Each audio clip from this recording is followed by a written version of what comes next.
হে মানুষ, আপনাদের কি এই জায়গাটা দেখে কিছু মনে পড়তেছে? এই জায়গায় কিন্তু আপনাদের আমাদের শেষ ঠিকানা, সেই 3.5 হাত কবর। এই জায়গায় কিন্তু সবারই একদিন আসা লাগবো। ছোট বড় ধনী গরিব সবারই কিন্তু একদিন এটাই শেষ ঠিকানা হব এবং এই জায়গায় থাকা লাগবো। যতই ঝড় বৃষ্টি তুফান আসুক সবারই কিন্তু এই 3.5 হাত মাটির তলেই থাকা লাগবো এবং এইটাই কিন্তু শেষ ঠিকানা।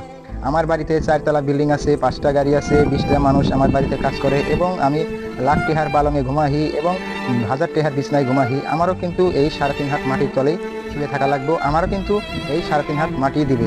আমার 40 বিঘা সম্পত্তি আছে এবং 50 বিঘা জমিন আছে, তবেও কিন্তু আমার এই 3.5 হাত মাটি দিবে। আমার জন্য কিন্তু কেউ 5 হাত কিংবা 10 হাত দিবে না, আমার জন্য এই 3.5 হাত দিবে। যেরম গরিব মানুষের জন্য দিব ওইরকম ধনী মানুষের জন্য দিব। তো আমরা এই যে টেহার ভেদাভেদ, আমি ধনী তুমি গরিব, তোমারে দেখি না আমি, এবং কি তোমারে মানুষ বিলা মানুষ কই না, গরিব মানুষকে মানুষ কই না এবং ধনী মানুষ আমি, আমি মান সম্মান পাই, কিন্তু আমি